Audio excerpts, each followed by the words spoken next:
Welcome to the Reel Rematch, the podcast where we unpack Hollywood's twin films, sometimes cloned on purpose, sometimes by accident, but always in competition. Today's matchup, Pirates of the Somalian, A Hijacking versus Captain Phillips, two gripping Somali pirate hostage thrillers released a little more than a year apart. One is a stripped-back Danish drama built on tense negotiations and creeping dread. The other is a big-screen survival thriller driven by star power and nerve-shredding suspense. Which film captured the stakes of modern piracy more powerfully? Which one pulled audiences deeper into the hostage nightmare? And which story ultimately delivers the most gripping portrait of survival at sea?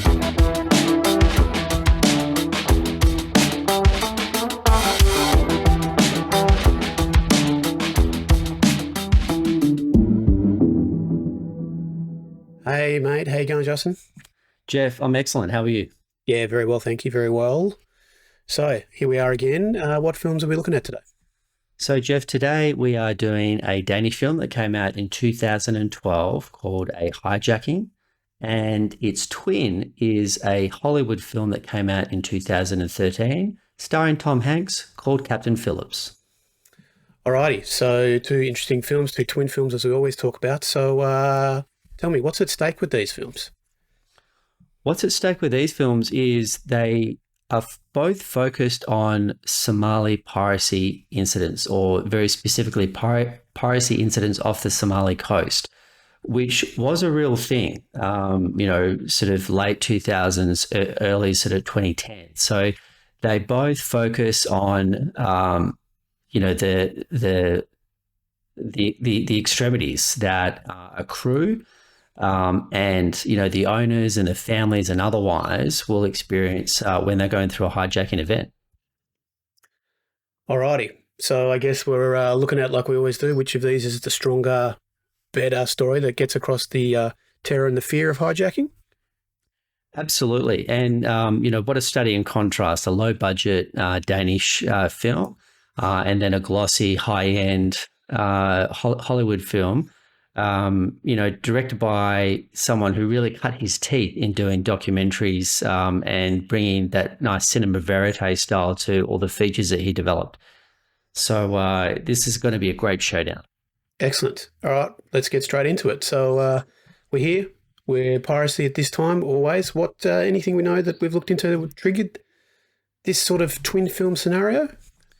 Yeah, there certainly was, Jeff. So there was a very specific news cycle where really about Somali piracy that probably peaked in the late 2000s.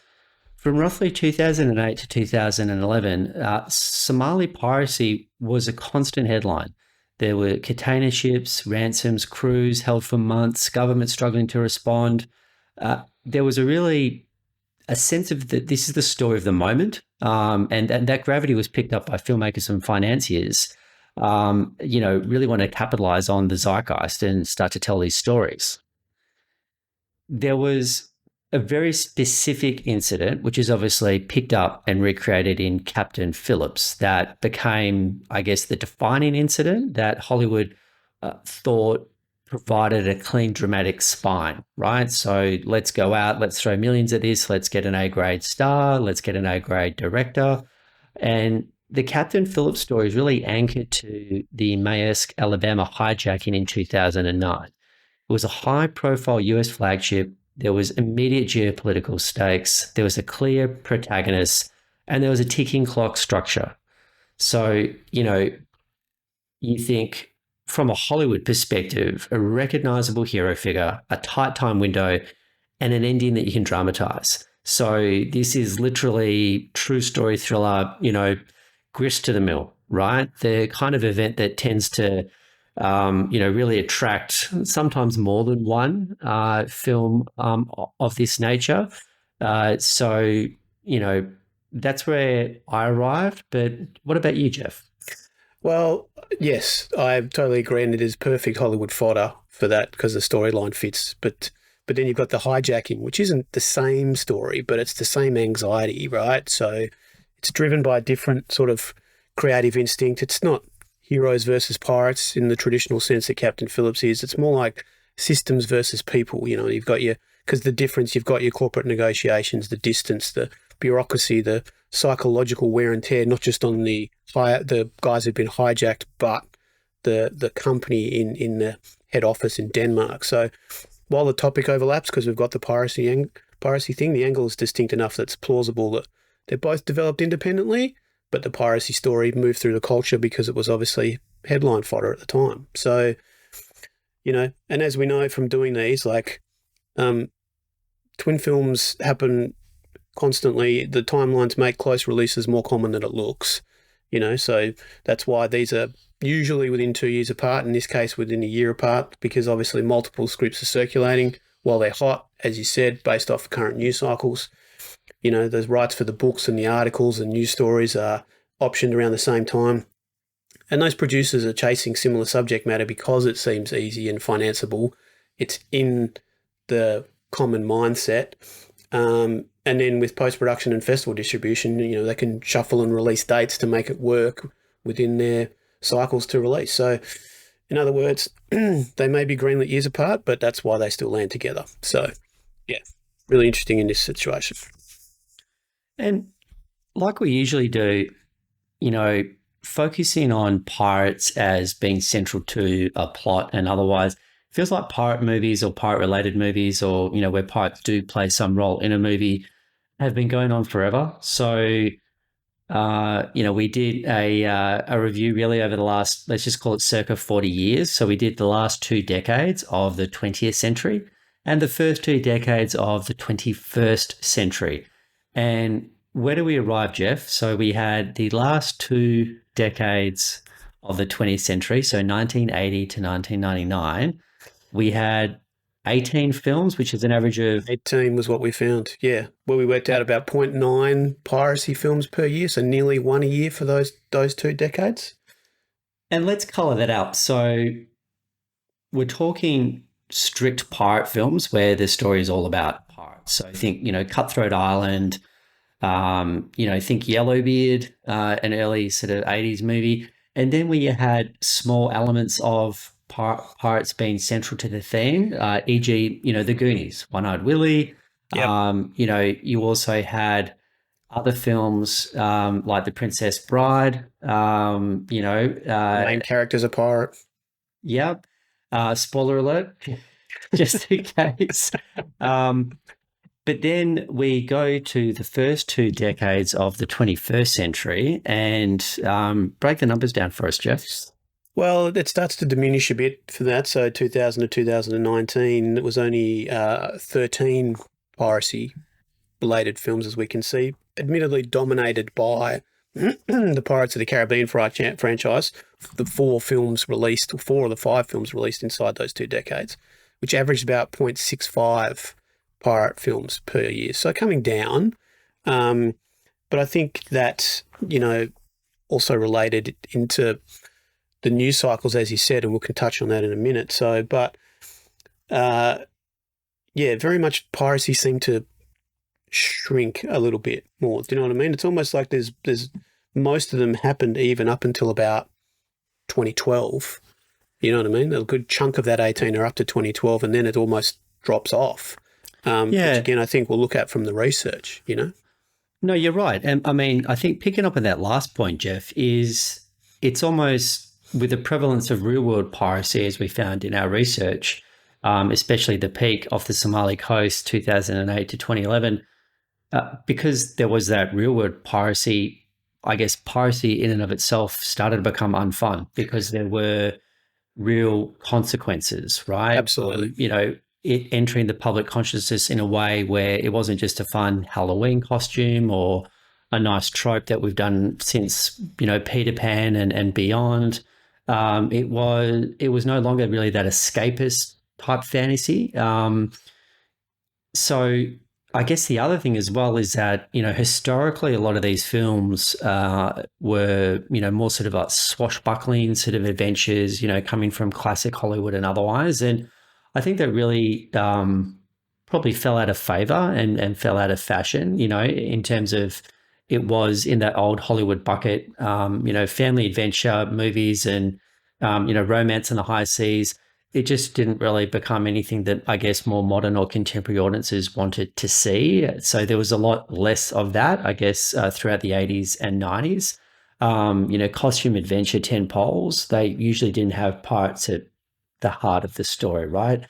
And I think the other aspect of this is really probably the economics, right? Is that they were, increasingly expensive to produce and to make realistic. And you only have to look to your very point, the pirate slot in the 2000s and the 2010s got monopolized and franchised by Pirates of the Caribbean based on a theme park ride.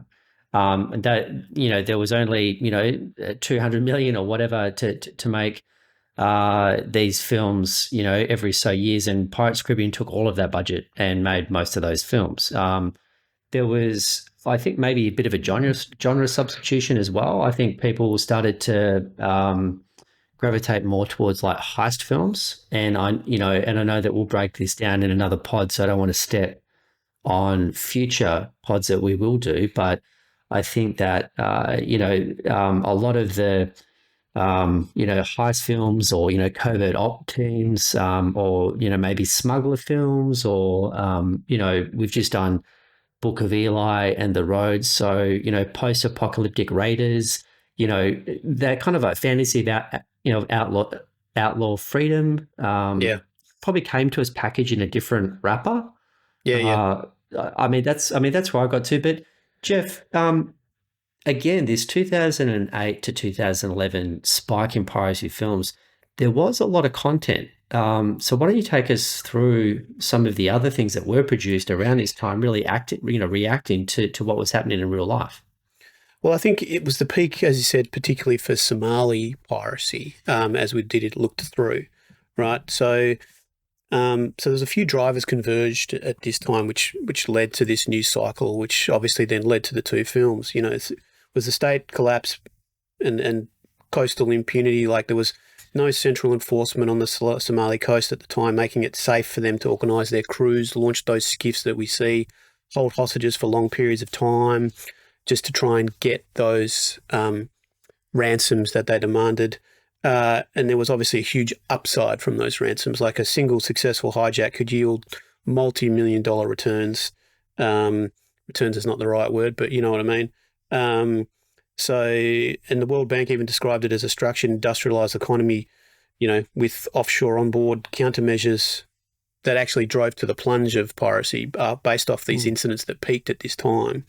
Right. And again, the actual interesting thing is where this happened around that coastline and around Somalia. It's a target-rich choke point because the Gulf of Aden and the Western Indian Ocean is one of the world's busiest corridors coming out of the Suez region. So, the opportunity was enormous, and they obviously jumped at the chance to take it. So, but again, even though we saw that spike at 2008 to 11, it actually dropped off quite dramatically after these events, highlighted particularly in Captain Phillips, I suppose. So the international group that reports on these things highlights that, for example, there were 237 incidents off the Somali coast in 2011, which then, after they started arming and protecting their vessels, dropped from that to 75 in 2012, and then straight through the floor to only 15 incidents in 2013. So you can see that it shot through this peak for 3 years and then literally fell through the floor in the next two. So, yeah. I think you found that there was something that you were looking into. I mean, we were talking about the research about how that's kind of why that abated post 2011. Yeah, I think that there was really the need for, certain management practices to then become best practice dealing with piracy. Like any, sustained, adverse, event, will need a playbook, right? And it will need sort of treatment. So, the focus on, so ship hardening, right, from a risk and governance perspective, and adoption of various tactics to, and we see some of this in Captain Phillips, where they've more or less got a bit of a playbook, right? So Can we, travel at a higher speed, or can we, have evasive maneuvers? Can we add sort of, razor wire to, make it harder for pirates to, ascend to the deck? Making sure that we've got lookouts or people know where to deploy when, they feel the threat of being under attack. The introduction of having armed guards, right? And actually having armed security on these vessels, right, would obviously provide a greater deterrent from these vessels being hijacked in the first instance. There was also maybe a better coordination with naval operations and also a sustained naval presence. To your point, in these natural choke points, and you and I love action films, and it looks like a great place for an ambush. So I think they started like defending. I think the obvious areas where a lot of these incursions were most likely to happen or had a greater probability of occurring. And then obviously then it's, not just what happens at sea, it's what happens on land, right? So onshore pressure and prosecutions. And there's even actually a documentary around this. So Puntland, which is northeast Somalia, so it's a semi-autonomous state. They actually had their own anti-piracy or, maritime force to ward off and discourage piracy. There were also other regional efforts to, really increase disruption actually on land. So even before, the pirates were able to, get on sea and, go out to, their target-rich environment or otherwise. And then international prosecutions, right? So pirates knew that now there were going to be real-world consequences. You couldn't just, act with impunity and otherwise. So I don't think it was any one thing, but I think maybe a mix of those things put in place. And, that drop-off that you mentioned, it's huge. And obviously the focus on the amount of incidents and how prevalent it was and how it became constantly in the headlines was a fertile environment for art to imitate life. So we've obviously got this twin pairing, Jeff, in 2012 and 2013. Before we get into something else, let's just go back to, what else came out that was really about the same topic, right, which is piracy off the Somali coast. So I'll kick off that in 2009, there was a TV documentary series that was called Ross Kemp in Search of Pirates. And they very specifically had an episode devoted to, Somali piracy, where Ross Kemp actually joined a Royal Navy ship patrolling off the coast of Somalia. Yeah, and then there was a few obviously other ones around there. There was that other one in 2009, which was the sort of real-life documentary non-fiction version of the Captain Phillips event called Somali Pirate Takedown, the real story. So that obviously went into that. And, one other one that I remember seeing, The Trouble with Pirates, which from 2010, which focused on the Somali pirates and actually had access to Somalia, to some of the negotiators, the warships. So it was like a broad picture review. Anyone else? Anything else? Yeah. I think there's a couple more. The amazingly named The Pirate Tapes, which was produced by HBO Documentary Films. So this was like literally like undercover inside a pirate operation, right? So that was pretty amazing. That came out in 2011. The second last one that I found was Australian Pirate Patrol, which, hands up, have not seen. This came out in 2010. It was a TV series following the Royal Australian Navy as part of a task force that were focused on countering piracy. So for Australians, that's predominantly sort of piracy of, the Indonesian coast, which again, hugely busy in traffic, natural choke points abound with the 17,000 islands that are part of, Indonesia. And Jeff, I touched on this, but why don't you bring us home with the final one, really at the end of this, I guess, peak piracy moment in time? Yeah, so like you said, Puntland, which is that region, that semi-autonomous region in Somalia, there was a documentary made called The Project in 2013, which was about that maritime police force and their efforts to stem Somali piracy during those years. So there's clearly a lot of content and a lot of interest in this topic that brought to head, or not to head, but brought through all these Somali piracy related works, films or documentaries. So, and then like the other question that was on my mind, and you and I spoke about this, so we decided to, again, jump into this a little bit further. And if you're still listening, we promise to get into the movie soon.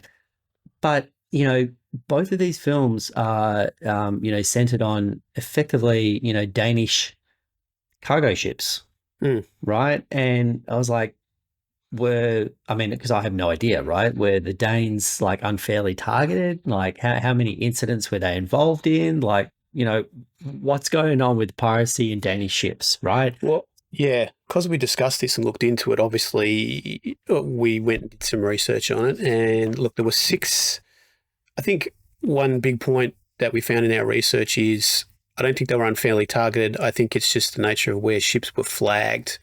Obviously, a ship is based on its flag home base. There's a lot of incidences of different countries that barely have a port, yet have lots of ships because they're flagged there probably for tax purposes more than anything else for the head office companies.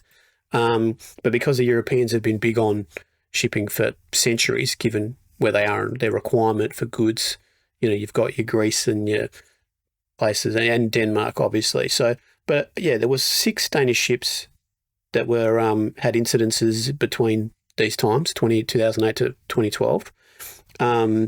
So there was basically 3 and 3 split in half. So 3 where they were attacked, they were fired upon, they were even boarded, but they were never successfully hijacked long term.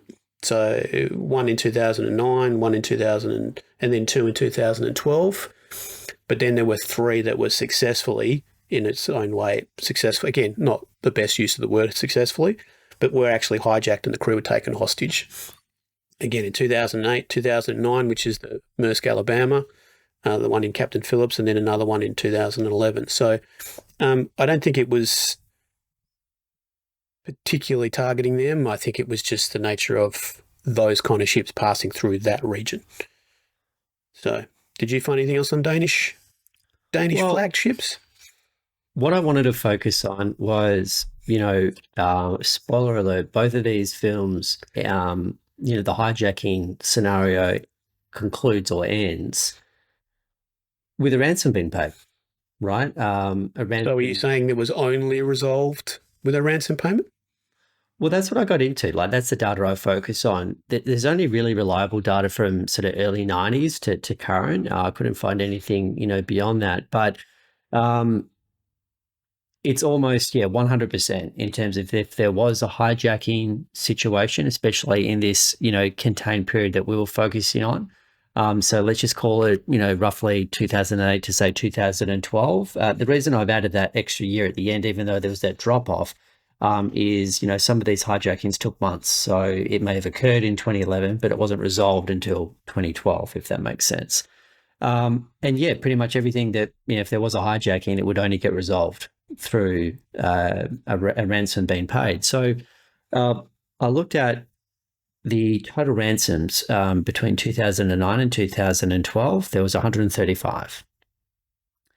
There was a total ransoms paid out across that same period of 606 million. So the weighted average, I guess, of, each ransom paid out was, circa 4.5 million, right? I went in a little bit deeper as well, because sometimes the median or the average can actually skew some of the data. So the smallest ransom that was paid in that period was in 2012. It was 250,000. But the maximum, where the pirates made out like pirates, was a ransom paid in 2011, where it was 13.5 million. Huge. So anyway, that's the data set, that we were able to sort of pick our way through. So in summary, it wasn't the dangers targeted, and yes, ransom was really, the key to freedom, or to resolve the incident. Without further ado, Jeff, let's actually get into the film.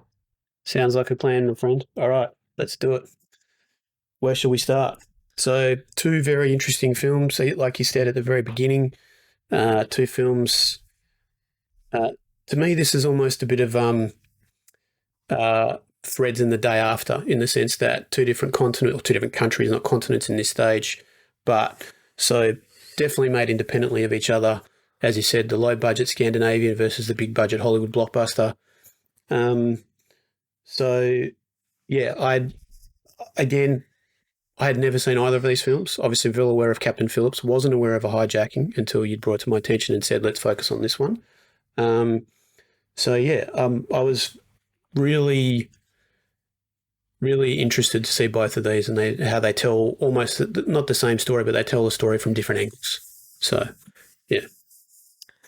So, why don't we do what we usually do and start with a bit of a breakdown in terms of, A Hijacking or Captain.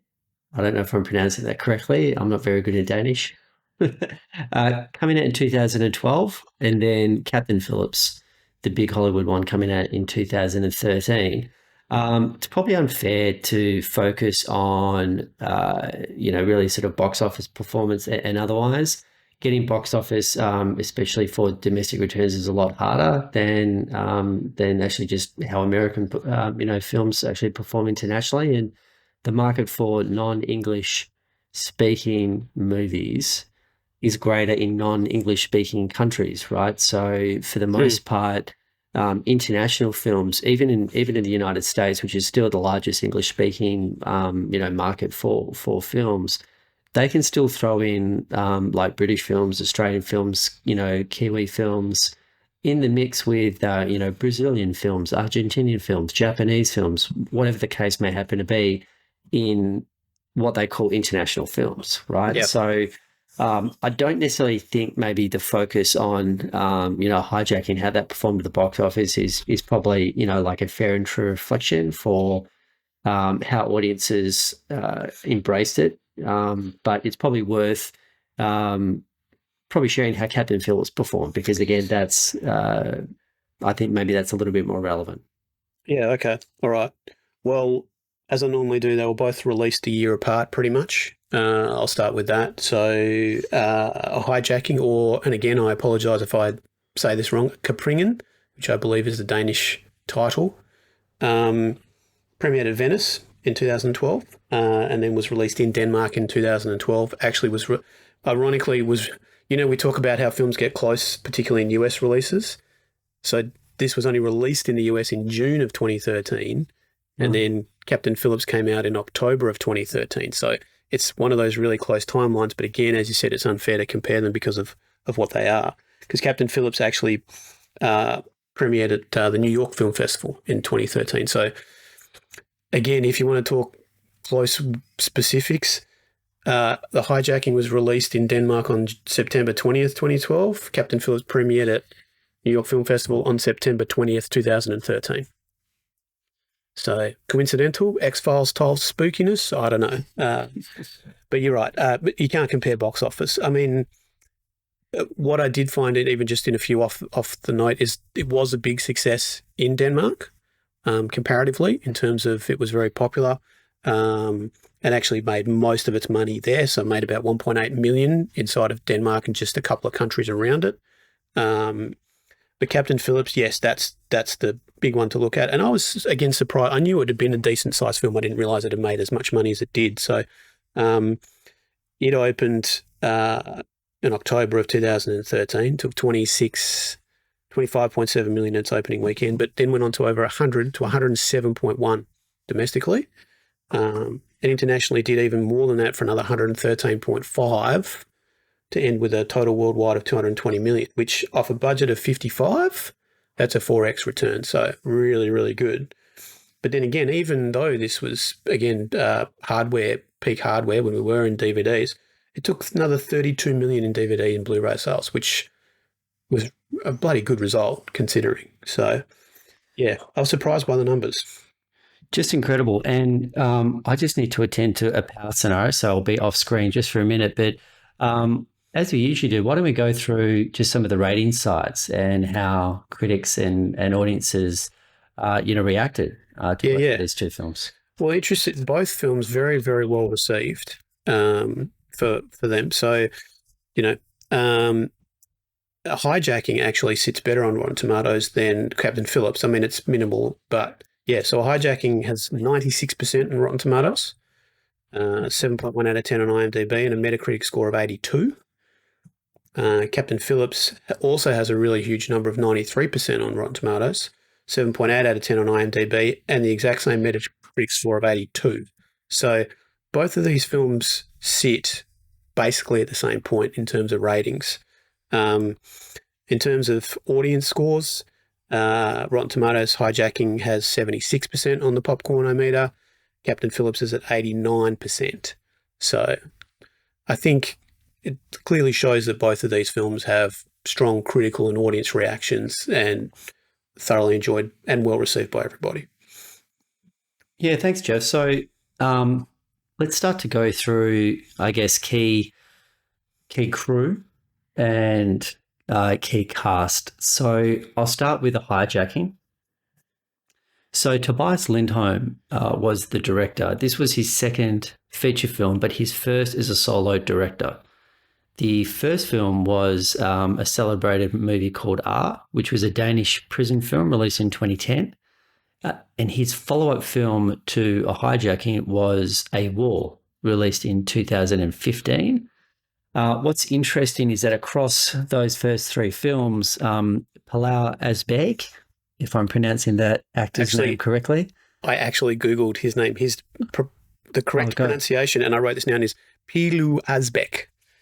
Pilu Asbæk. Thank you, Jeff. Not a problem. That's amazing. So he was Lindholm's muse. Starred in his first film. Pilu got great acclaim for that, won kind of the equivalent of the Danish Academy Award, if you will, and I think best new talent across Europe for across award season there.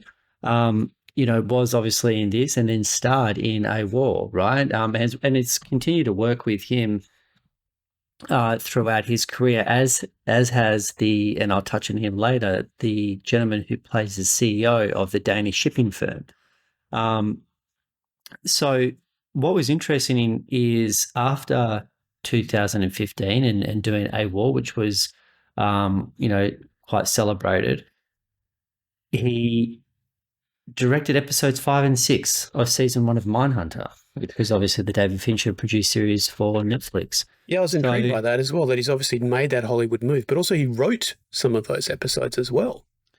Yeah, and again, like, this doesn't happen too frequently, but Palau Asbæk also made the move to Hollywood, right? And did a crossover, which was pretty incredible. I mean, I mentioned that he obviously had his breakout performance in Lindholm's, first work that was co-directed. So the Danish Critic Association and the Danish Film Academy Awards, again, he was really quite feted for his portrayal there. He also starred in the BAFTA-winning TV series called Borgen. Again, that was directed by Lindholm. So again, like this was, I don't know if it's a Scorsese De Niro or a Scorsese DiCaprio type of scenario. Right. That's what went through my mind too. It could have been like Woody Allen, Judy Davis, who knows? But again, this is one of these classic pairings where, two artists effectively, find their rhythm in telling stories and being able to, bring that out time and time again in sort of different vehicles, right? So it's obviously a partnership that, bore a lot of creative fruit. So again, talking about Palau's crossover. So as I mentioned, he did this film in 2012.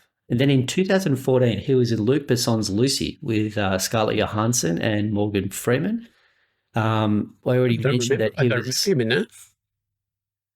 smaller role, Yeah. but he was certainly in that. Now, he did A Wall for Lindholm. That was actually nominated for Best Foreign Language Film at the Academy Awards in 2015. So he turned up in Ben-Hur in 2016, where he played Pontius Pilate. And in 2017, he worked with Scarlett Johansson again, this time in Ghost in the Shell. Yes. And he was in season 6 and 7 of Game of Thrones as a character called Euron Greyjoy. Yes, I remember. That's where I knew him from before I saw this, as I remembered his face and go, I mean, don't get me wrong, anyone from Europe was probably in Game of Thrones at some point. But that's where I knew him from originally. And most recently, he's had a supporting role in the Apple TV series Foundation, which was released last year. Yeah. So, nice. He's made the crossover, and that is not an easy thing to do. And for someone who's coming from a non-English speaking background. So, I was personally blown away with his performance as the cook. I thought he had that right mix of, vulnerability, yet, moral gravitas, and was able to convey quite a lot with a small amount of screen time. And I really felt myself really empathizing, with his situation and, being away from his family, sort of like on a work trip very specifically, right? And having this, horrible protracted experience sort of like play out. And, that devastating scene where he's with Omar, which we'll touch on a little bit later. So, he was amazing. I thought he was the shining light that really came out of that film. As well as Lindholm's direction. We'll get over to Captain Phillips in a bit, but, I thought the directorial choices and making it feel like a documentary, and really that sense of, claustrophobia and, it really essayed that kind of contained space, thriller aspect, like some of the best, genre workers, across the last 40 years have done. So, I was very, very impressed with both the direction of this film and then, the lead character played by Palau. Yeah. So the only other person, well, there's a couple of people that I wanted to mention as well before I move on from the hijacking, Jeff. So I mentioned the CEO of the Danish shipping company. So that was a gentleman by the name of Søren Malling. I looked that up as well, and you've just pronounced it exactly as it's meant to be, Søren Malling. Nice. So he was in, he's effectively had a sensational career in Denmark, right? So noteworthy Danish TV successes in Unit 1 came out in 2000, The Killing in 2007, which I think was also adapted by Hollywood, and Borgen, which was also starring Palau and directed by Lindholm. Now, the interesting thing is that, Søren has turned up in more than one of Lindholm's as well. So he's obviously got a rotating, number of casts that he loves working with, or actors that he loves working with. What I found, it was super interesting with these last 2 points. Okay. So, Abdi Harkin Asghar as Omar. This was his first and only film credit. So Lindholm literally pulled him off the streets of Copenhagen, right? And there's a quote, and I'm not trying to be insensitive here because it's literally a quote, but Lindholm is he was in an article, I think I read, it was in Collider, and he was saying he was the fattest looking Somali he'd ever seen, and he thought he would be, perfect as the central antagonist or kind of like focus of this pirate operation, where everyone else, as is lean to the point of being skeletal, and obviously that hunger driving the actual need to try and do something to put food on the family sort of table and otherwise. But he saw this guy really at sort of like the other end, which would be a good sort of avatar to sort of direct people's really, I guess, loathing or otherwise for pirates, and really set him up as the big bad. So I thought that was interesting, which was actually overshadowed by something I found more interesting, which was the last person, and that is, all right, I'm gonna butcher this. There's no way I'm gonna get this correct. Gary Skoljamus Porter. No, his name is literally, because I know where you're going to go with this, but yes, and I think I can answer his name is literally Gary Porter. I think when he married a Danish girl, he's actually British, which I think you've found. Yeah. Right? He's an ex-military British guy. When I was looking into him, because there was an article I found where he'd been interviewed about it, he married a Danish girl and moved to Denmark. So I think he's obviously adapted her name in the middle, similar to, historical traditions. But yes, continue. Well, so the interesting thing I found about him is that, again, this was, I think, the first and most likely only film that he's been in as well, but he was actually working as the chief security officer or corporate security manager for the Danish shipping company Clipper Group. And in 2008, he was involved in the response to the hijacking of the Clipper managed vessel CEC Future off the coast of Somalia, which lasted for 71 days, right? Everyone was released, and Porter helped organize the ransom drop, right? So he and Lindholm connected, right? Because Lindholm was inspired by some of the data that we're talking about before. I think there was a couple of early door incursions with Danish ships at the start of this piracy peak off the Somali coast, and in Denmark, everyone, because it's surrounded, not dissimilar to Australia, it's, girt by sea, right? So everyone either had a boat, knew someone who had a boat, what was a captain or had been a captain or otherwise. So seafaring at the highest possible level was really in the DNA of the Danes, and piracy being such a compelling event, from a narrative perspective. He wanted to tell a story about this, and he ended up connecting with Porter, and Porter's like, "Hey, you're inspired by that? I was there." Right. And what I found about him, sorry to talk over you, what I found about him was, yes, they'd connected. And again, you may have found this. So he came in to give the crew a 30-minute briefing, and apparently talked for 4 hours, and they all just sat there on the edge of their seats as he went through the whole thing, right?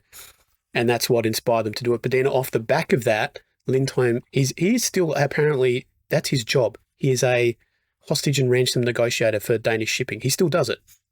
Like, that's what he was trained to do.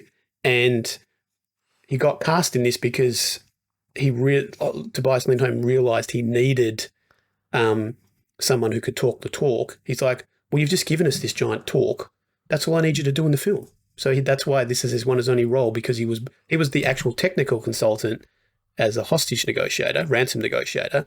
And he's like, oh, fuck it, I'll just cast you in the film. Amazing. So that's all I had. I mean, there was the CEO is 2IC, who is an actor that I saw, name of Dar Salim, Iraqi lineage, lives in Denmark, is work constantly, but, I think it was more sort of part of the furniture, part of the background. There wasn't anything, compelling or otherwise that, jumped out at me in terms of his performance in this film. I think, he played his role as written or underwritten, as the case may happen to be. And then looking at, his career, again, he's always working, but nothing really sort of jumped out. So I decided not to, dig any further really in terms of, his CV before or after this film. Well, I think he's also Tobias. He's a Tobias Lindholm, ensemble caster, because I think he's in a war as well. And I think he's either in R or he might have been in Borgen, but he's, Tobias has cast him in other roles too. So, but again, that's as far as I went with him as well. Excellent. So unless you've got anything else, Jeff, I'm going to jump over to Captain Phillips. Let's go. So, Paul Greengrass. Never heard of him. So, I mean, here's the thing, right? It's not often that directors, I think, launch their career with such, gravitas and intent. Obviously, he really, I think, got on everyone's radar when he did the documentary. Or was more kind of like a fictionalized recreation, which has really become his stock in trade, called Bloody Sunday, about the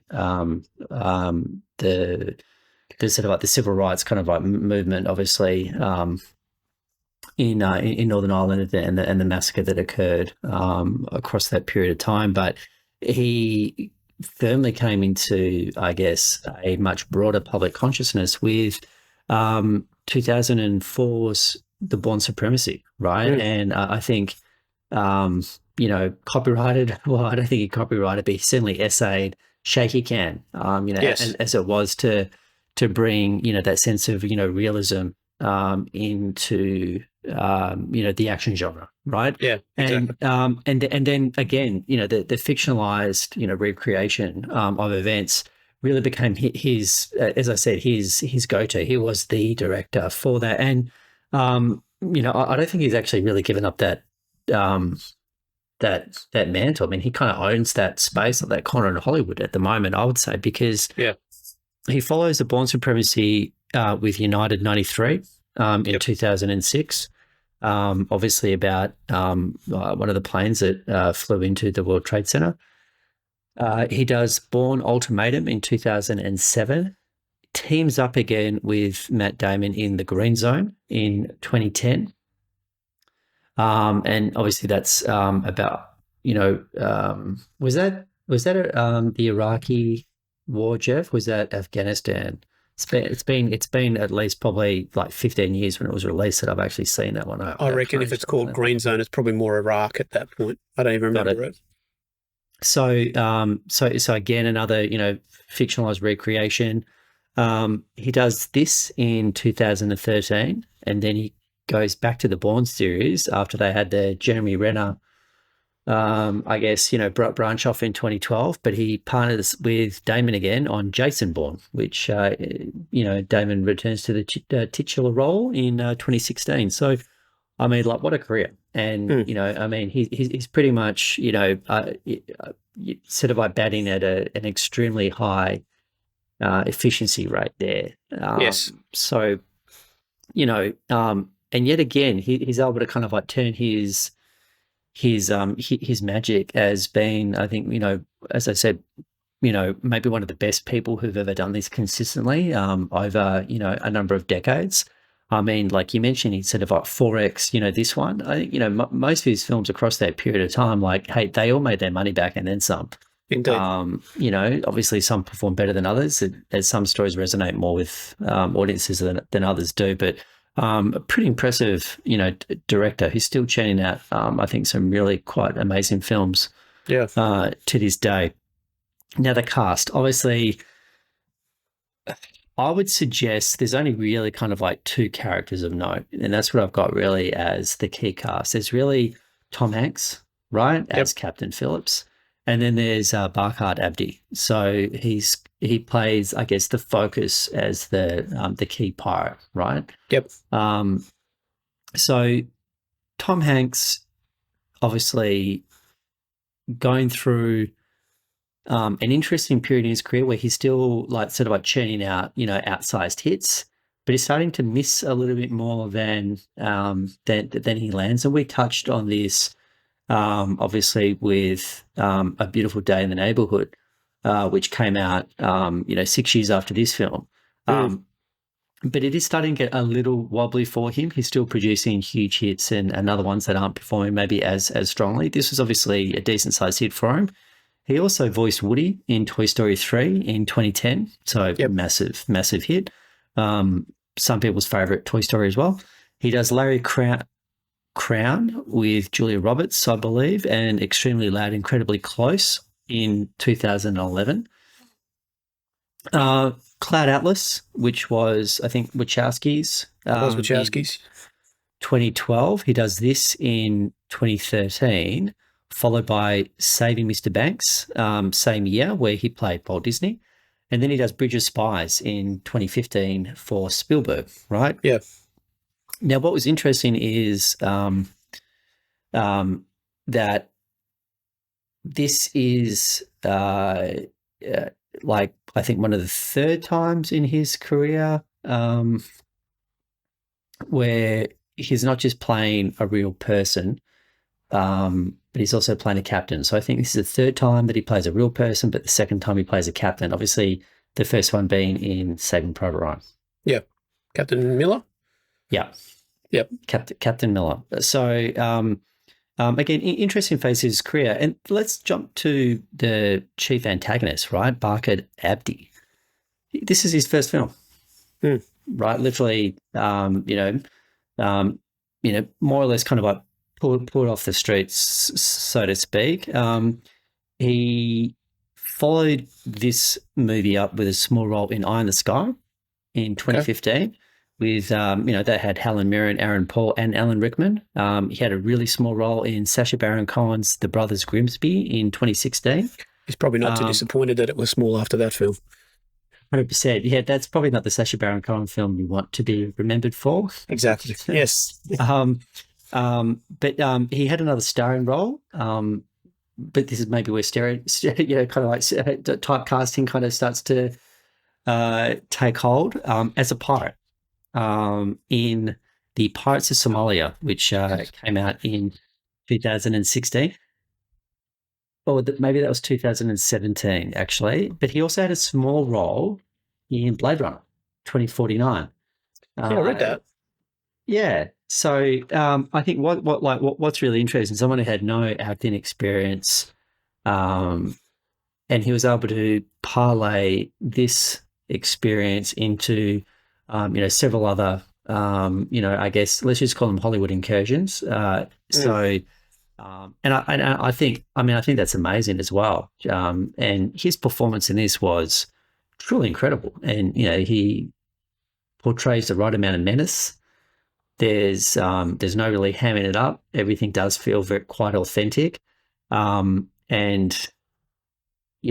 think the delivery, of some of his lines are just incredible. The one that stuck with me most was where Tom Hanks said, as Captain Phillips says to him, he goes, "Oh, look, we've got $35,000 in the safe. Why don't you just take that and go?"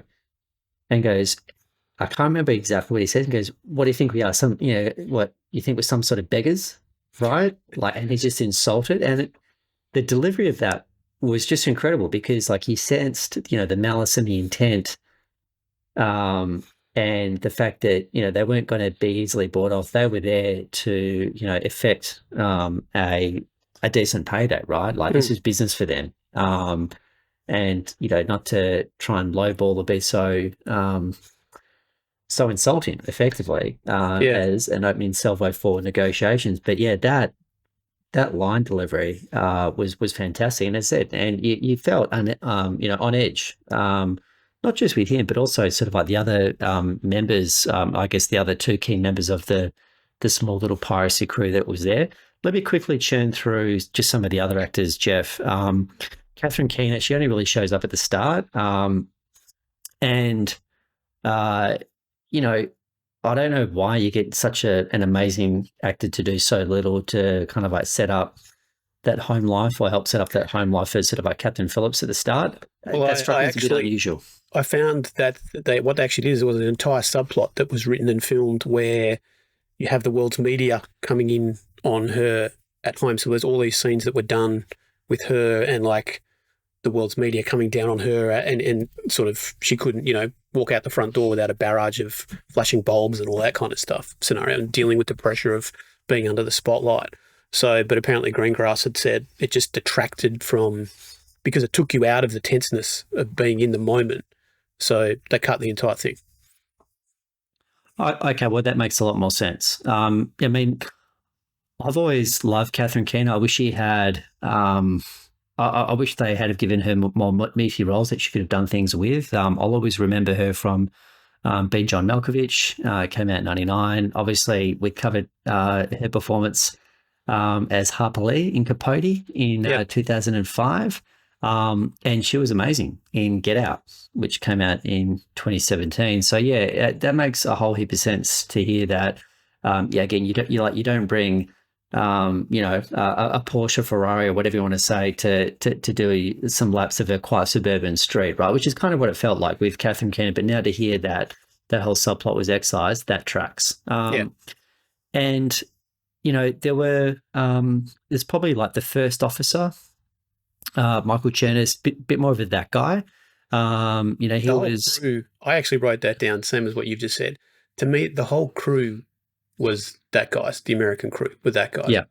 Sorry to take from the rewatchables, but you've seen every single one of them in a multitude of films and TV shows over your lifetime. All solid performers, all great performers, but that's what they've done. Exactly. And the reason, we are 100% aligned on that. The only reason I'm focusing on Michael Chernis is he's the only one who I think potentially might be breaking out of that guy, right? I think to majority of people, he's probably still is that guy. I mean, he did appear in Men in Black 3 and The Bourne Legacy in 2012. He does this in 2013. He's always in work, to your point, multiple credits, across each year in IMDb. But most recently, he appeared in Peacock's Devil in Disguise, John Wayne Gacy, as the titular character, right? So, okay. Again, that's probably got more, resonance and cultural relevance in the United States than anywhere else. Will that be the film that kind of breaks him out from, that guy, mold? I guess watch his space, time will tell, right? Yeah. Okay. So that's where I landed in terms of key cast and crew across those films. So, Jeff, now one of our favourite categories that we love to get into is, did you find any Australian or Aussie connection for A Hijacking?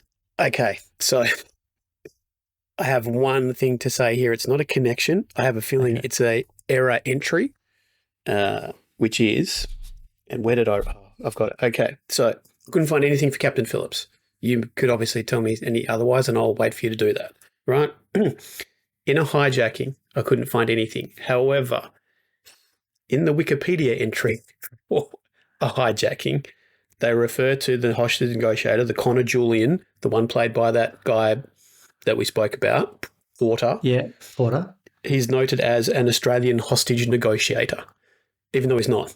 Which is so incorrect. Yeah, I know. I mean, I know Wikipedia is based on people putting entries in, but someone's clearly watched the film, and because he doesn't have a Danish accent in the way it is, they've gone, oh, he's an Australian. It's like, no, he's English. Look, so not to be uncharitable, the only people who could have done that would have been Americans, right? Probably. It's so obvious that that is British.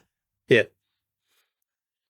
Yeah, exactly. The accent kind of gives it away. Indeed, 100%. So that's all I found. Did you find anything else? But that's awesome. That's a really nice fun fact. I found no Australian connections to A Hijacking. Right. But I did find one for Captain Phillips. Okay, I see. You went deeper than me. I had to dig. Like I do sometimes. I just like keep digging, and to the point that it's not just like dirt under my fingernails. My fingernails are breaking off. So it's like hitting shale. Yeah. So as you know, each film has color treatment or color work, color grading, as it's also known. Yeah. And this was the product that they use, because there's different software packages that are used to do this. The product that was used in this instance was called DaVinci Resolve, which is a product of Black Magic Design, which is an Australian company. There we go. Captain Phillips for the Australian win. There you go. All righty. That's it. Okay. Now, real life inspiration. So I think we've already spoken about A Hijacking and Lindholm, being more than intrigued about, those two sort of early, pirate incursion / hijacking of Danish flag ships or otherwise, and then him, meeting up with Porter. But what did you find? So, but Captain Phillips, obviously it's well documented that is, based on real life events. Take us through that, Jeff. Yeah, well, obviously it's based off Phillips's book that he wrote after being hijacked, which I'd written somewhere, and for some reason I can't see the note about that. So, I've got yeah, the actual book title. yeah. Can you remind me what it is again? Yeah. So the book title is well, first of all, there was Phillips' memoir, A Captain's Duty, right, which is published 1 year after the incident. But then one of the co-writers of the screenplay for Captain Phillips, Stephen Tolte, he teamed up with Phillips and they wrote A Captain's Duty, Somali Pirates, Navy SEALs, and Dangerous Days at Sea. I thought that was the main thing I didn't realize it was a memoir as well. Okay, cool. Yeah, and I know they'd pulled it from multiple sources to get it together. Just to go back to A Hijacking, though, so Lindholm said in an interview that his father was a sailor, so he'd always been intrigued and had always wanted to write a film about a boat in trouble. He'd always had ideas to do it. He goes, but every time I wrote it, it ended up turning into this zombie apocalypse film where like zombies took over. He goes, I couldn't break it. And it wasn't until, again, like he said, he started reading about Danish ships having these Somali incidences and then connected with Porter that for him, that's what broke his story here, for him to make it different because he didn't want to fall into that zombie horror scenario. So, yeah. That's what makes sense. So let's get into some of the trivia, right? Let's, start with Captain Phillips. So Columbia Pictures optioned the film rights for the Richard Phillips story in May 2009, just weeks after his rescue from the Somali pirates. Yep. So again, Hollywood knowing good content when they find it, right? The hijacking of the Maersk Alabama and hostage taking of Captain Richard Phillips was also central to the Elmore Leonard novel. Jeff, can you help me with the pronunciation? Thank you. Just pronounced Djibouti. Yeah. Djibouti. So that came out in 2010. So again, art imitating life and otherwise, this was certainly in the zeitgeist. Piracy was really sort of a hot button topic. Barkhad Abdi only earned $65,000 for his role. And after it was complete, he went to work at his brother's mobile phone store in Minneapolis. Yeah, and interestingly, I've got a couple of Barkhad Abdi things. So all four of the main Somali pirates in this all came out of Minneapolis. So even though they're all Somali born and raised, they were all cast out of the US because their families had just essentially escaped Somalia during troubles, moved to other places, and then emigrated to the US. So all four of them came out of Minneapolis. There. Now, here's a good one for you. So Abdi was nominated for Best Supporting Actor that year at the Academy Awards. He did actually win the BAFTA for it, but he didn't win the Academy Award. Do you want to know who he was up against? Tell me. It was Bradley Cooper for American Hustle, Michael Fassbender for 12 Years a Slave, Jared Leto for Dallas Buyers Club, and Jonah Hill for Wolf of Wall Street. That's tough. That's tough. And it was Jared Leto who won for Dallas Buyers Club. So yeah, I mean, any other year maybe nominated. Yeah, I bet kudos to him. And again, I think it shows that having that external recognition and validation of how wonderful his performance was is a testament to how he just really leaned in and embraced this role. Obviously, under the expert guidance of Greengrass as well, I imagine. Yeah, exactly. So, sorry, you were talking about some of your trivia points, fun facts about. Oh, so here's one that really stuck out at me. In real life, 11 of the men from Richard Phillips' crew sued him after the incident. They claim that Phillips was well aware of the danger in the Somali waters, but went in anyway, endangering all of them because he wanted to get the shipment to the harbour faster, even though the shipping company itself sent him a note advising him to avoid the Somali seas. The matter was settled out of court. Yeah, I read that as well. Interesting, isn't it? Yeah. I also read that they called him arrogant, self-righteous, and sullen, and that no one actually wanted to have him as their captain. That's hilarious. You could almost imagine where he's like, oh, listen, in real life, oh, listen, guys, I'm going to take a bullet for the team. I'm going to jump into this little escape pod and head off with the pirate. Go, yeah, see, Cap, don't let the door hit your ass on the way out, pal. Yeah. Well, apparently in real, obviously they take dramatic license on these things. Apparently in real life, he never offered for them to take him or shoot him. Instead, he didn't do any of that. And during the actual proper hearing, the formal international shipping hearing about the incident, when asked why he didn't, because he was requested to go from 240 miles off the coast to 600 miles off the coast, he apparently said when testifying, whether it was 240 miles, 600 miles, or 1,200 miles off the coast, an attack was inevitable. It wasn't a case of when, it was a case of if. So he was kind of justifying it as, I just did it anyway because it's not going to stop the pirates. So interesting. Yeah. So the couple of other things that I found was the US Navy ship, the USS Bainbridge, right? Yep. Which was the Navy ship referenced and involved in the incident, actually had a historic connection with pirates. Right. So it's named for the commander of the only ship lost to pirates in the Barbary Wars. So William Bainbridge and his crews were captured by the Barbary pirates and spent 19 months in the hands of Pasha of Tripoli. So for the USS Bainbridge, this was payback for that incident. There you go. So I found that was interesting. The negotiator, when asked his name, he says his name is Nemo, which, as we know, after doing Fishy Business episode with Finding Nemo, means no one in Latin. So again, that was a nice nod, and I think we've litigated that quite well. Greengrass is also quoted here as saying that he, in an interview, he saw the Somali pirates as criminals, not terrorists, and he wanted to ensure that his story was really focusing on their desperation and the willingness to do illegal and violent things, right? Which was, really just part of the hopelessness that, pervaded Somali life during that period of upheaval for them in their country. And that really comes across. Like at no one point did I ever feel that the pirates were anything but criminals, right? Yeah, just trying to do what they could effectively just to get food on the table and to sustain life, where they didn't really have a huge array of options. So the only other thing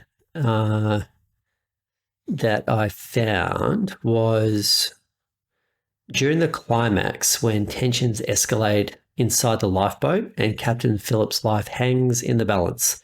The music score, which was the end composed by a gentleman by the name of John Powell, that plays during the sequence was also used in the climax of Greengrass's United 93 back in 2006. Oh, wow. I didn't know that. So a bit of a historical, drama recreation echo by the same director. So, great piece of music. So, hey, if Definitely. it works once, right? If it ain't broke, don't fix it. So that's all I could really find. I've got a few others. Fun facts. Oh, yeah, I've got a few others. So both of these ships were shot in and around Africa, both of the films, I mean. So for Captain Phillips, I'll talk about A Hijacking when we get there.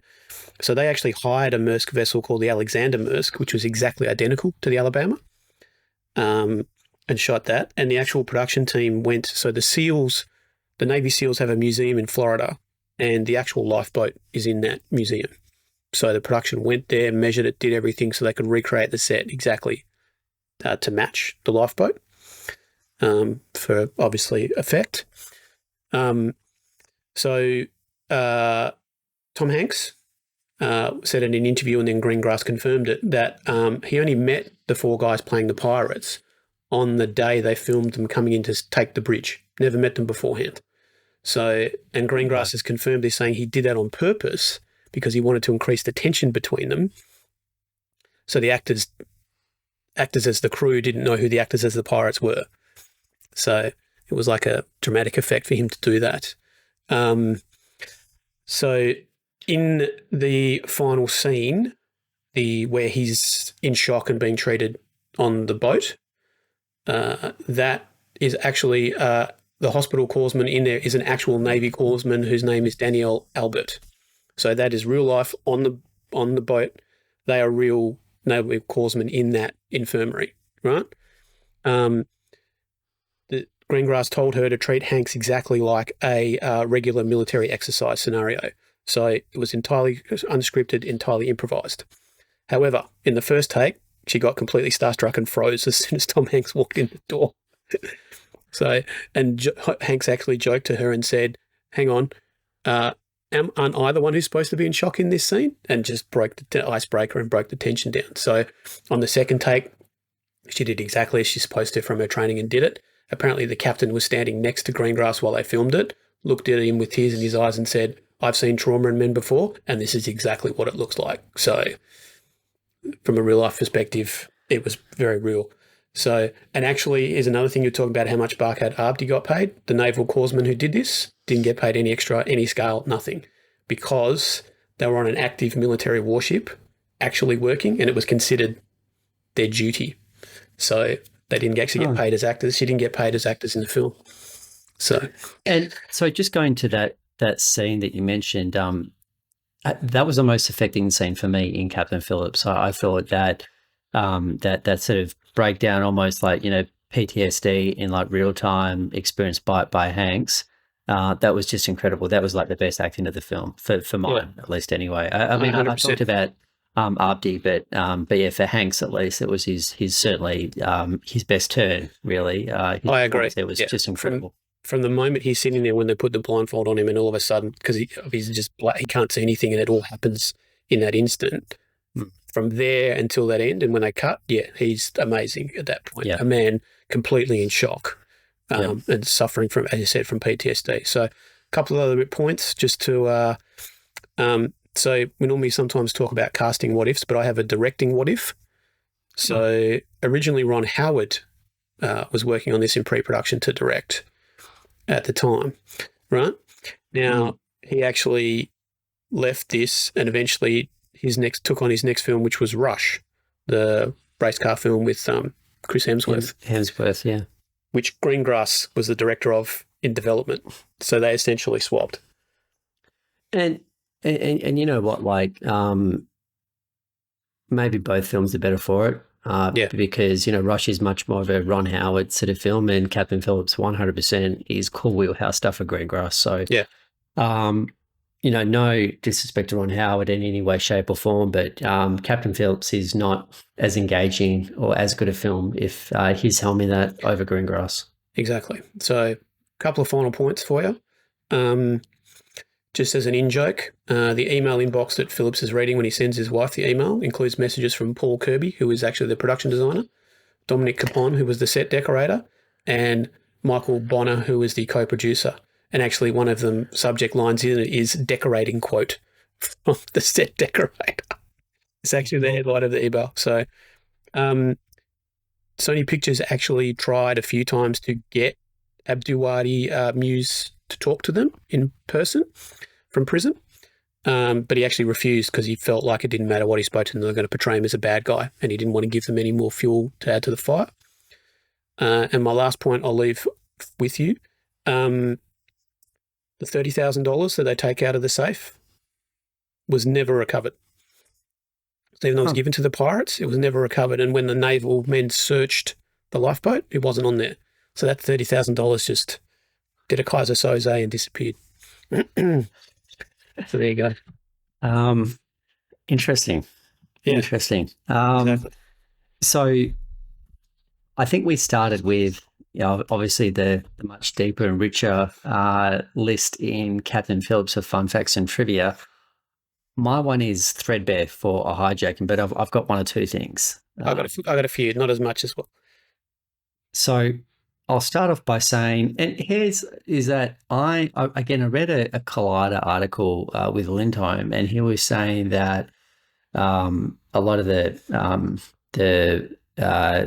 local Somalis or other were actually people who were dragged straight off the street of Mombasa in Kenya, right?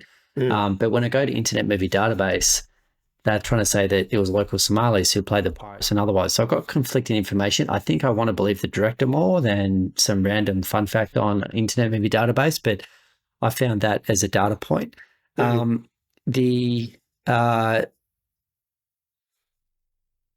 first time that Palau, so the cook, speaks with his wife and the negotiators after the capture, was actually taken in one shot, and was actually the first time they had actually spoken in months. So I think it really lent itself that great level of authenticity and otherwise. And I think, again, it's captured. I mean, I thought Palau was just in pretty much all the scenes, and it's funny him going head to head with like an icon like Tom Hanks, and I know they weren't actually in competition, but him being the central protagonist of a film centered around piracy of a Danish vessel off the Somali coast, head to heads with one of the greatest actors of the last 20, 30 years. I just couldn't take my eyes off him, right? And I mean that was just another scene. And spoiler alert, if you had to kind of give the trophy to one person, right, and say, hey, who could actually play both roles, I actually say Palau. Yeah, he would be interesting as Captain Phillips, definitely. Yeah. Right. Because I think he could easily do a man who, again, goes through the stress but is trying to be there for his team. And then that final sequence, given what happens to him at the end of the hijacking, I think could translate easily to what happens to Phillips at the end of the film. Yeah, and I mean, and I don't know how strong his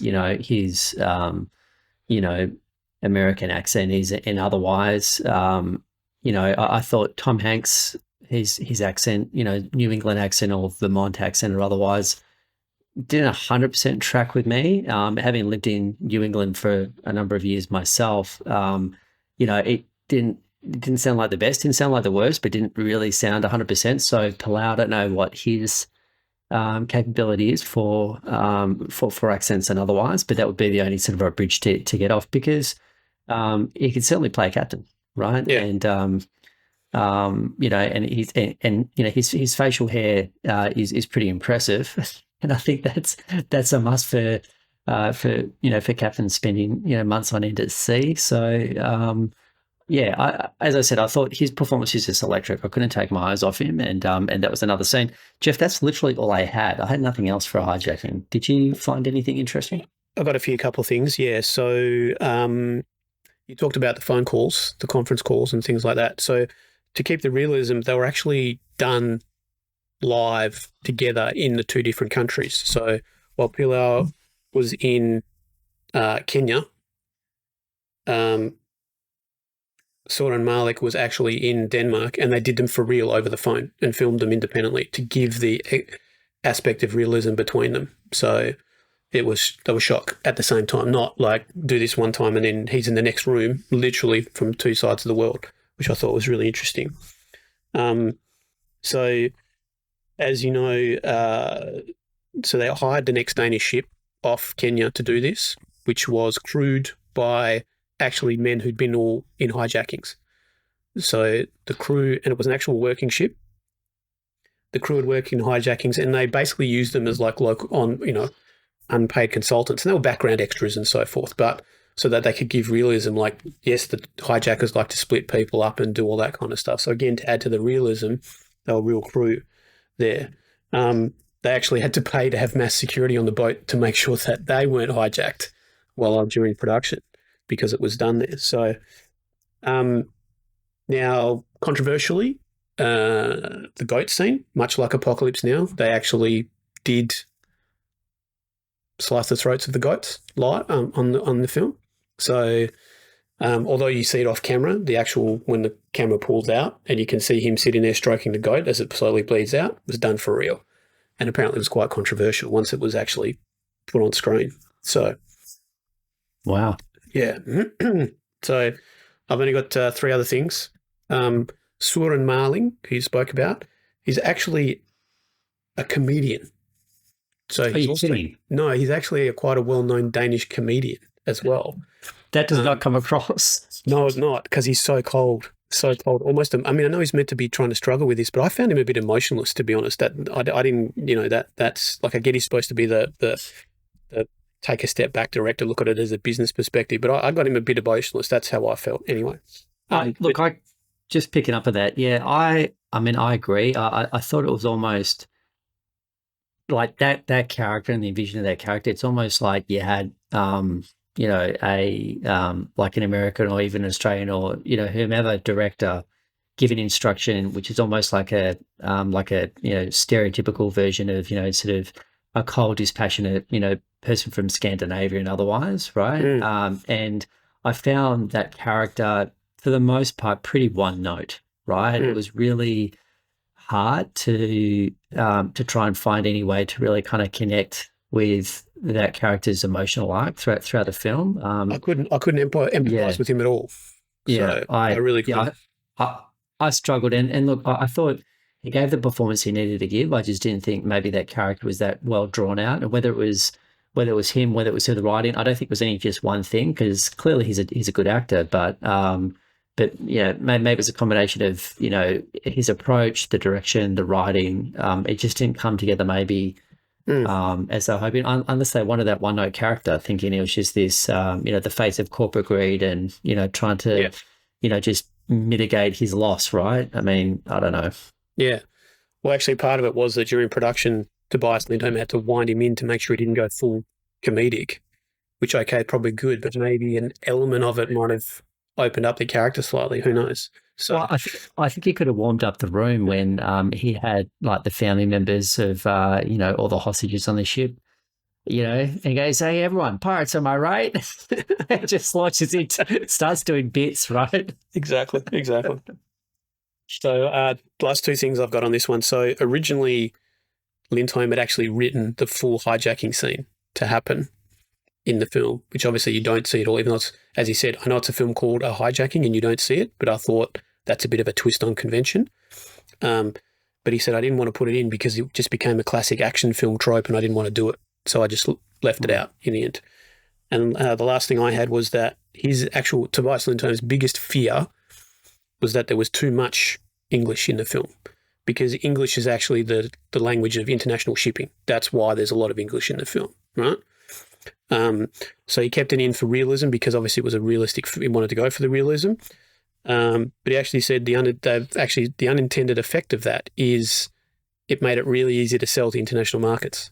So it was kind of a bonus. Happy accident. Exactly. So that's pretty much all I've got for these two. Yeah. I mean, look, the only other thing I really had to comment on was the emergence of the captain being, I guess, shorthand for Hollywood to use as really a narrative vessel to show, competence versus catastrophe, leadership in confined systems. It could be a ship, a plane, a base, wherever. The fact that command decisions came with consequences, that whole responsibility under sort of like, pressure. And, as we've gone into the 21st century, TV shows as well as, fictionalized recreations or just, films or otherwise, there's been a huge focus on procedural realism, right? And, captains just seem to be perfect, protagonists to put into these narratives. And again, through budget constraints or otherwise, there's also been, that huge, I guess, increase in contained thrillers, right? And again, captains are perfect, for that. I also think it almost acts now as a bit of a branding exercise, and especially in the era of, IP is king and queen, with battling for eyeballs. For anything from superheroes to everything else, having captain in the title again gives it that sort of branding and signals to the audience what they're likely to expect. And some of those, some of those sort of like dramatic tensions that I reeled off at the start, I think is quite incredible. And I look back on again last 2 decades and of last century and the first 2 decades of this century, and effectively you've got captain's been at the heart or the center of the plot in the last 2 decades of the 20th century, so 80s and 90s. There were like 27 films, right? Yeah. The first 2 decades of the 21st century, there were 34 films. So, Jeff, you crunch the numbers for me on that one. Give me the average per film per year for each of those 20-year periods. Oh, crikey. Now you're testing me. I can't find my notes. Give me 1 second. So what is 27? Actually,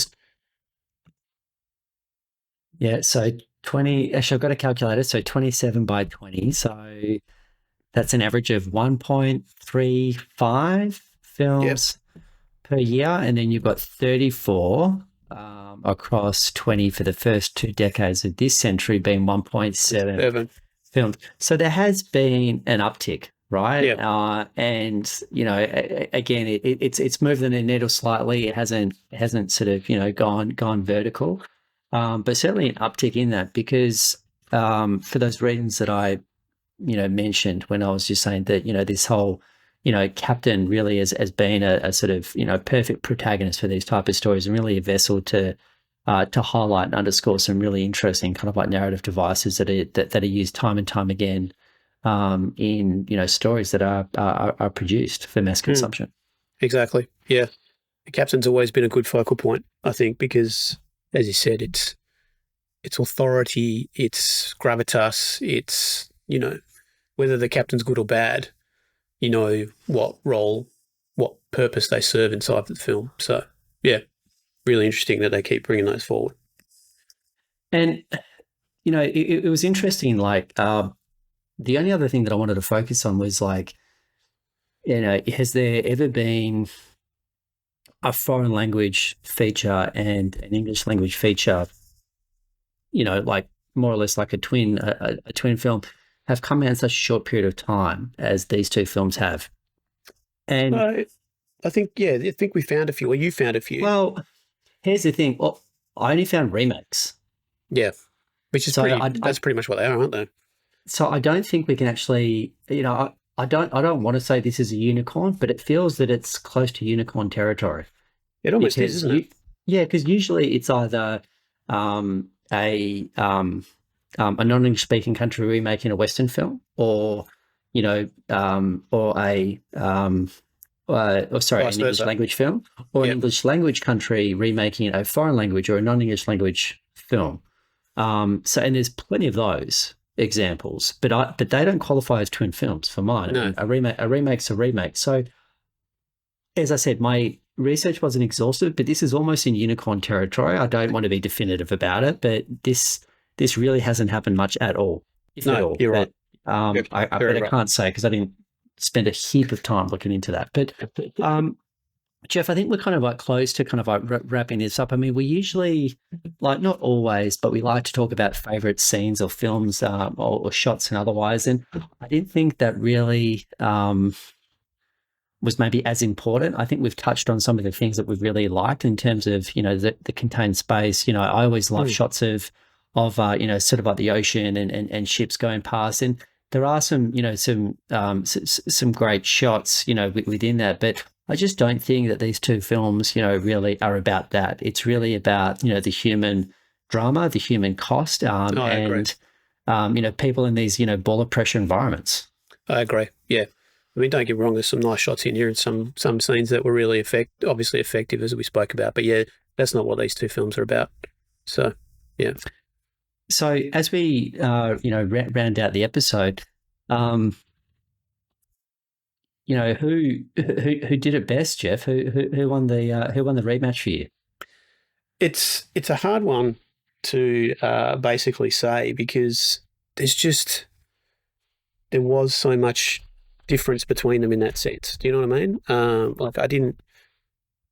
I wasn't 100% sure what to do here because of different perspectives. I mean, Captain Phillips for me was more edge of your seat. Again, maybe with the tighter timeline, the ticking clock inside the film. For me, that probably kept me more on the edge of the seat. Hijacking's a very slow burn, which is part of what it was and part of the realism. So I don't know. I think for me, just Captain Phillips because I was on the edge of my seat for the whole time.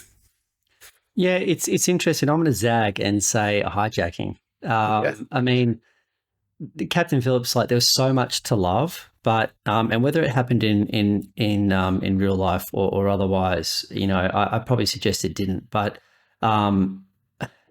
even I mean, I know Captain Phillips is a longer film, but I felt at times the pacing was a little protracted, and I love the fact that in A Hijacking, things felt protracted because they were, and even and across a shorter runtime, having that impact suggests that all the devices they use are actually working in the way they're intended.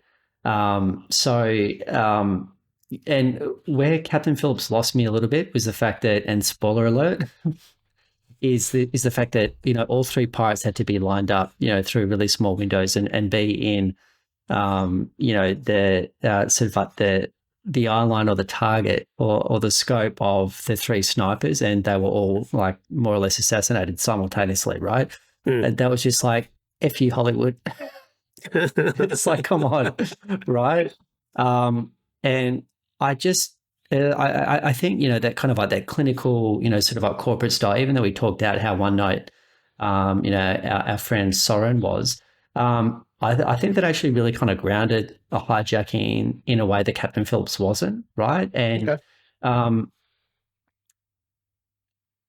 don't know, there was a level of authenticity there, right? Where, you know, again, there was that feeling of a bit of a big produced sort of thing, you know, that was, you know, arguably with a bit of a, I wouldn't say unreliable narrator, but obviously someone who is quite happy to lend himself to self-aggrandizement and otherwise, given the fact that we found that data point about the crew, and, you know, it's like, it's not really our recall of things that happened. And so, you know, as I said, like I had to come down on one film, the others. There was a lot to like about both films for me. I actually liked them both more than I thought I was going to be honest. I agree. But, I'm the same.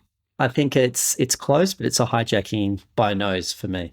Okay. Well, we've always said we can agree to disagree in a sense, or we can both, that's not the right, we can both have different ideals on what we like and what we don't like. It's not the first time we've landed on both sides of the coin, different sides of the coin, but that's where we're at. So, okay, cool. So what do we have to look forward to next episode, Jeff? Well, you know what? I'm going to say We're Falling, which is a little bit of an in-joke and a clue there, into two Japanese single-location thrillers. We're going to look at The Cube and Manhole. Looking forward to it. All right, my friend. Talk to you then. See you, Jeff. Bye.